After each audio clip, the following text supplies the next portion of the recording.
Hello, everyone. Welcome to today's session, and I hope you had a good holiday weekend. Jump right in here to current market conditions. We've got continuing to have this overall bullish uptrend intact, and just pausing here towards the upper end of this range. This is what we want to see right here at these levels, is just a little bit of a pause and some consolidation to allow for a little bit better base to move higher. Momentum is slid back off of extreme back into this bullish trend, and breadth is still up in this extreme range, which is, again, that's kind of a double-edged sword sometimes when we're at the upper end of a range, because this is actually a really good thing. We've got 88, that's 88% of the database in uptrends, so very solid to the upside. We know that's the case also with the buy sell ratio, so we'll take a look at that as well.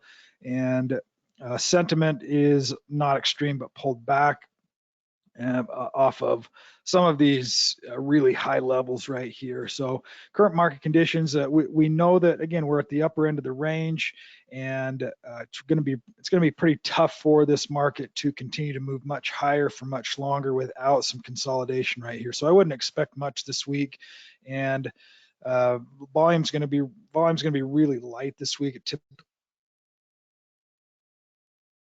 We'll see what ends up happening here if we start to get some movement again. But we do have extreme buy sell ratio that has bumped up to 6 right here and over 6, so pretty solid to the upside. But we know from this chart historically that when we start to get to these upper ranges, and if we just simply draw a line across where we're at currently, if I can ever do this, I know when I do it, it's kind of pathetic, but oops. It's pretty close to this range. We can just see where we've had some big run-ups. This was early in 22. This is going back to 2020. So a pretty big perspective.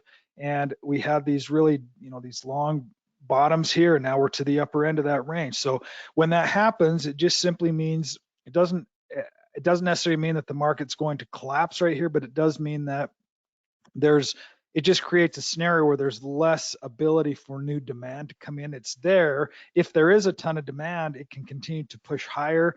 But at some point here, we're going to get at least a retracement. Whether that's going to turn, we kind of get some volatility and it starts to move back, and we get one of these, and it could drag out for a little while. So I wouldn't necessarily use this to say, okay, we're going to completely go bearish right here as things start to widen out, but we definitely want to utilize it to be able to have some portfolio adjustment, being able to maybe maximize some gains or get rid of anything that hasn't performed well, any losers that you've got, or anything that's creating some pain for you that you want to clear out some room in a portfolio to be able to make room for something that may perform a little bit better for you. At these market conditions, those are some of the strategies to be able to approach. We also have sentiment, which is in this upper range, and that can kind of float along the top for a length of time.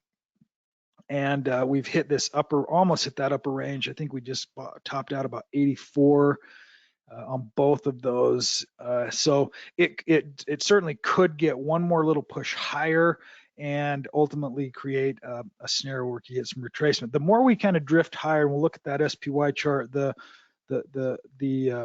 more support we end up getting. So we'll look at that chart in just a minute, but I also wanted to look at this bond chart on sentiment, because we did get a rally based on bonds and interest rates. And if bonds are starting to be a little bit overbought right here and starting to retrace, as bonds start to move back, remember what happens, interest rates start to go up. So whether or not the market is going to start perceiving anything negative in a bond retracement, that's for the market to decide. All we can do is really position ourselves to be able to look and participate in what the market is doing. It's not our job to try and force our will upon what the market is doing. It doesn't work that way. We have to gravitate and we have to move with the market conditions so that we're able to participate in market conditions while they're there, because they just are not always the same. We know that we get extremes to one side or the other. We also know that we get trends between those, and within an overall long-term uptrend or an overall long-term downtrend. And ideally, we're focusing on it utilizing equities, individual stocks, but then we can also trade around those core positions utilizing ETFs, which we've talked about several times here in the last few weeks, to be able to take advantage of a maybe it's a sector that you want, maybe it's an inverse ETF or a leveraged ETF, to be able to take advantage of the current trends we're in. We've talked about this ETF NAIL, N-A-I-L, which is essentially the entire home building sector. So you're getting all of the stocks inside of that sector. Just refresh here, see if we can't. And so this is an ETF. So if you're thinking, I just am not entirely sure which home building stock I want to be buying, it's a little bit late in this trend now, but as we're analyzing certain trends and as they start to begin, you could say, I just want a portion in that ETF to be able to take advantage of all of the stocks versus any individual stocks there as well. So remember that that's certainly an option, and especially when you have some of these other areas that are maybe a little bit more difficult to trade. They're not difficult to trade, but maybe you have a different brokerage account. You have to move over into something that's Bitcoin related or crypto, and so if you want to continue to just maintain some ability to keep everything inside of your overall trading account, just your stock brokerage account, and not have to utilize margin, then ETFs are a great way to be able to do that. So something like this right now, we know that blockchain and Bitcoin have been moving pretty aggressively here, and so here's an example of that. BITQ, as it's moving, it's an ETF that is, I don't even know exactly what it's covering, if it's covering crypto stocks or just cryptocurrencies or Bitcoin, but that you can certainly go out and look and do a little bit more research on what exactly some of these end up doing. Just wanted to point that out and remind you that those are options to be able to focus on when dealing with ways to be able to hedge. We talked about some hedging last week, where we were looking at an inverse S&P 500 ETF to be able to utilize that. If the S&P 500 goes down, then it will actually go up in value. So and that is SPSX, I believe, is the symbol here, SPXX. So we added one into that new buy portfolio, mostly just as to talk about the process and an example to be able to use. This goes down when the S&P is going higher, so it's definitely at an extreme on this side, on this direction. So now it's going to be slightly underwater because markets are continuing to move higher. That's okay on a hedge, especially when it's this deeply overbought, the market as a whole, and being able to watch for something to be able to utilize there. And it wasn't a very big position either. But looking for hedging, again, there's three ways essentially to do that. When we're managing portfolios, I'll come back to some market conditions here. We'll just jump over to some portfolio management here, if my system will cooperate with me. So new buy daily portfolio is, again, one of the things to be able to adjust. Now in this portfolio, it happens, it moves pretty quickly. We're adding into a new buy each day. In this portfolio, let me change it by day here. So IREN, this stock had a big run up, 140%. So I scaled back half the position. Remember that as these positions continue to get larger and larger, one of the risk management techniques is to sell back to your core percentage. So for example, this is at CAMT is at 4.34 portfolio allocation. We start these at 2.5% allocation, and as they grow, and as some of these stocks end up with some pretty nice gains, so IREN, AAOI, CLSK, all of these have sold some shares out of a big run up. So a big run up higher, they double essentially, which means it doubles the position size in the portfolio. So we still own shares, we just own half the position. And those are, so we're still continuing to hold shares, and if they continue to march higher, that's great. It's a little more conservative if you want to be a little bit more aggressive earlier in the trends. you can certainly hang on to the entire position. But as we reach the upper end of the trend, and it depends on how much risk you're wanting to deal with, then you can continue just to rebalance and take those gains and put them back into cash, and then that's going to start in with potential new trend there as well. So it's a rebalancing process to be able to take from your winners and not selling the entire position, and maybe not even selling half the position. You can decide. In this case, I'm just doing that at this point because we are so extreme on the buy sell ratio, and these stocks, they're very volatile. These stocks are, when they move quickly and then they move back down quickly. Okay, so you just have to be aware that when a stock goes this fast, this high, this quickly, it just doesn't sustain there. But at the same time, we don't want to cut it short of an overall larger trend. If it's going to continue to move higher, then we want to be able to take advantage of that as long as we possibly can. So in this case, it doubled, essentially sell all of that double back and keep the 2.5% allocation for any more upside. And then if it does retrace back down, then we can have stop losses or sell signals in place to be able to exit the entire position. One of the main goals is to try and keep our heads out of this so that we're not overly analyzing, well, what should I do here? Why should I do this? Or this stock is making money, or this stock is losing money. We want to be able to focus on a systematic approach of risk and portfolio management. So in terms of a risk adjusted portfolio, then that's essentially what we want to do. Is we want to see this number continue to grow and this number continue to grow over time. Now, this is a portfolio we started on September 1st, not January 1st, but it's had a good run. S&P 500 is up, maybe 3 or 4% over that same amount of time, and the same amount of volatility, or I should say the high and the low point, because we're continually adding into something each day or adjusting something as it needs to happen. It's a fluid portfolio building strategy, but it is also not set it and forget it. Okay, it takes some active management, especially doing it daily. If you're doing it weekly, it's a little bit slower process. And just remember, the allocation is critical. Position size, the number one goal of investing capital is not to lose it, is to keep it. Okay, number one. Number two is to not to lose money. Okay, that's a Warren Buffett statement. I've mentioned that here as well because it's a tough game to play already. And when we're dealing with risk and we're dealing with all of the different variations that end up happening as far as why should I buy and when should I sell and how much should I buy and how much should I sell and when should I take my gain, when should I cut my loss. Okay, we want to be able to have a trading plan in place so that when any of those scenarios are upon us, we know how we're managing.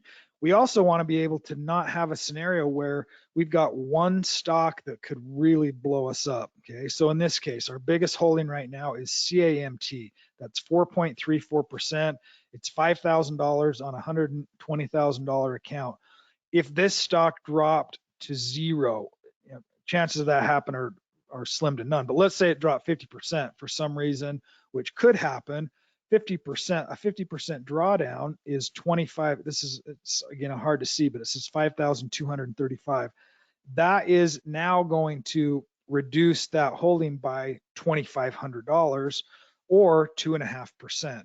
So a 50% loss on one stock is going to affect our entire portfolio by 2.5%. That's the way we need to allocate. Again, it's a little bit more conservative, but we're doing risk adjusted performance. This is not 100% all in. We want to trade the best stocks while they're working, and we don't always know which ones are going to be the best. So we're adding into it systematically in a way that allows us to have some of these opportunities to catch 2 or 3 or 4 or 5 of these.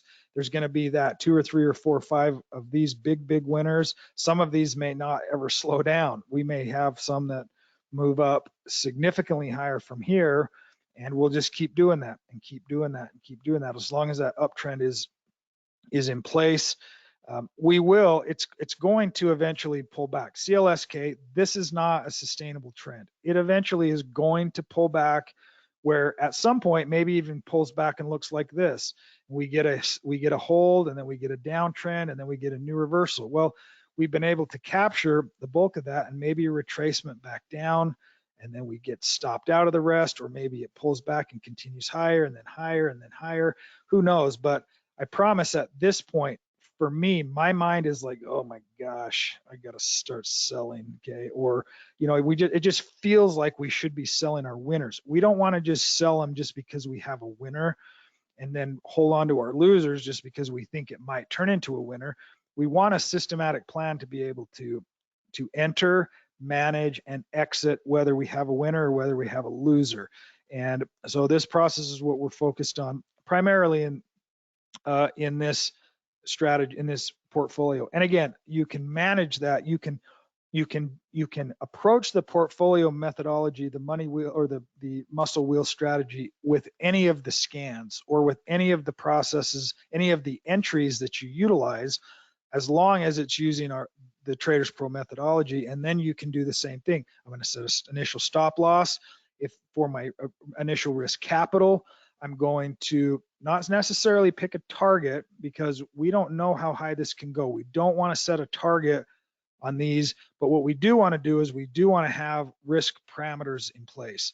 Okay, we're going to let the market give us the gains, and we are going to control the losses. And the only way we can do that is to make sure we understand what is our process. If we have a stock that's moving higher, what if it doesn't double? Okay, what if some of these stocks that are around this 25 to 30% range, VRT, for example, it's had a decent run, but what if it doesn't move any higher? What am I going to do if it starts to drop back down again? Okay, and that's where our stop losses and adjusting those stop losses higher, and position size. Again, position size is such an important piece of this, because I think a lot of traders don't fully understand how valuable position size is, because we all want it, and we want it now, right? And if I were to say, I'm just going to buy 3 stocks or 5 stocks, and I'm going to, allocate all of that, and I'm going to do 20% into one stock, you can certainly do that, and I think you'd still do fine, especially using this methodology. But it just adds a little bit more risk, and you're swinging for the fences.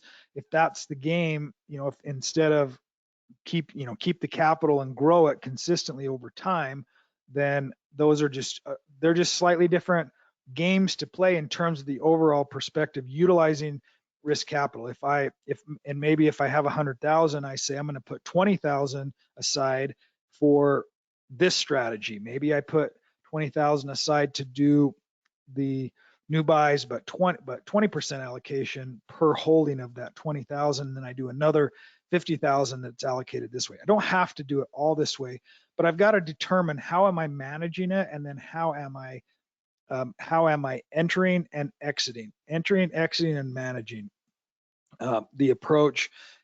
And you've got a plan. Okay, you've got a system, you've got a plan, and the market's going to do what it does. And in these bull market scenarios, these are the kinds of returns we would expect. When things start to retrace and move lower, the returns are going to be a little bit more choppy. We're going to be dealing with drawdown.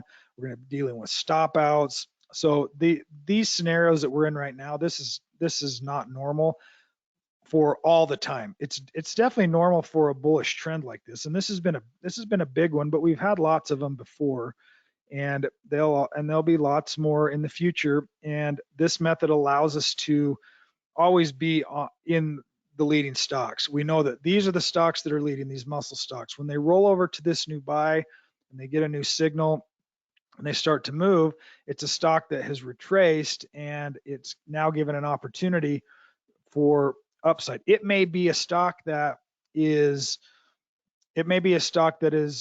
working right now. Say for example, this was Google, in 2004, and we're like, I don't even know what they are, nor do I care, but the market does. The market knows what's happening, because the market is pushing it higher and trending it higher. That's all I want to be able to find out.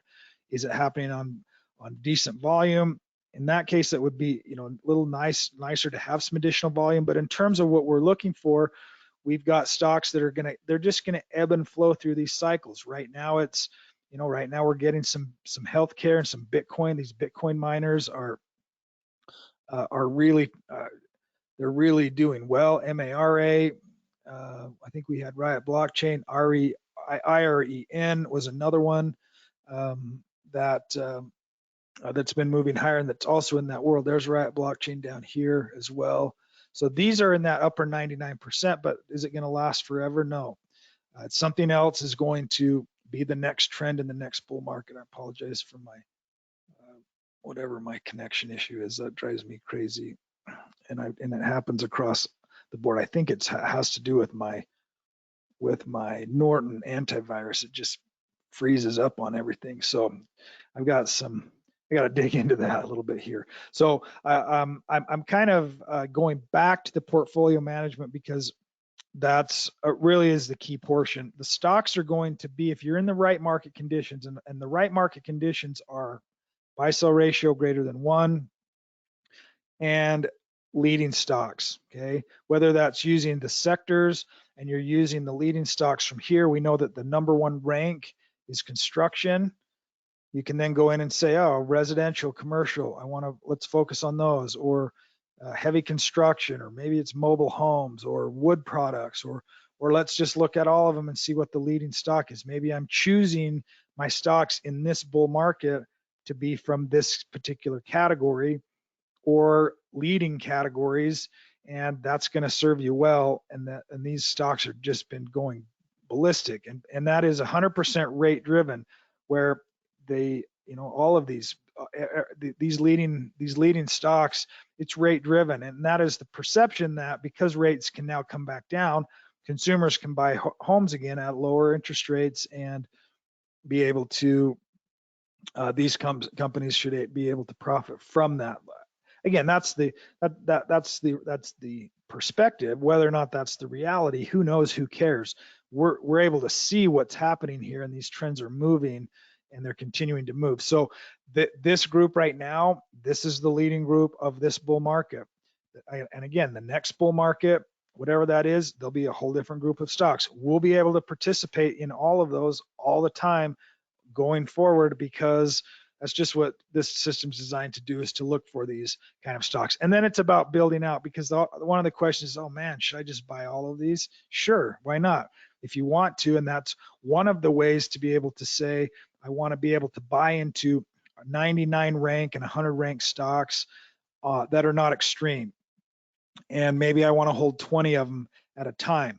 I've had this portfolio on and off, the muscle stocks portfolio, since 2019, up 182%. I've got no holdings in it right now because I managed this one a lot more aggressively and I didn't manage it quite as aggressively as I would have liked on this rally higher, but now it's in all cash, and that is because of the buy sell ratio. So you can certainly, again, you can create a portfolio and a plan for that portfolio. And portfolio, when I say portfolio, that just means a chunk of money. It can all be in one account, but you can say, of my account size, my 20,000, you know, say I have 20,000 and I want to do a certain strategy with 10,000 of that. Maybe I do a muscle stock strategy with that, where I'm buying those leading muscle stocks, 20 of them or 10 of them. That's called a muscle 10 or muscle 20 money management strategy.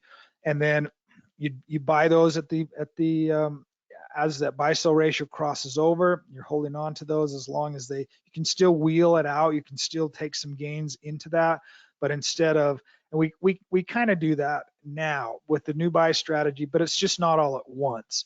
So as buy sell ratio flips back to 1, or as it gets really extreme one direction or the other, then you can buy a group of these leading stocks as they're moving higher. Those are going to be the real big performers. They had a lot of volatility, but you know, when you see a stock that goes, you know, from 2 to 10, that's, you know, you've got a certain percentage allocated in your portfolio. It's going to work a lot nicer than buying Home Depot, right? Or something like that. Although some of those stocks are fine, this just gives you a little bit more bang for your buck and add some volatility, but that's manageable. Okay, the risk is always manageable. The performance is not manageable. Okay, we get what we get. The market's going to do what it does, and some stocks are going to do better than others. The market is going to perceive different stocks differently, and that is why it's a market, is because there's going to be buyers on one side, sellers on the other side, and there's millions and millions of them. And so all of those mass decision making, all of that is happening in real time right now. I want to trust the market direction instead of my own gut sometimes, because we end up being wrong a lot when we're second guessing ourselves, or we're saying this or that. The one of the questions here, let's say AOI, it's up 9%, it's pulled back inside of this momentum zone. Great example of a muscle stock pulling back inside of the momentum zone and finding some support here, and then getting some continuation. So even if you're just looking at those stocks each day and you're thinking, which ones do I want to add into, you could certainly go in and say, market's pulling back. I want to find, I want to see if there are any muscle stocks that are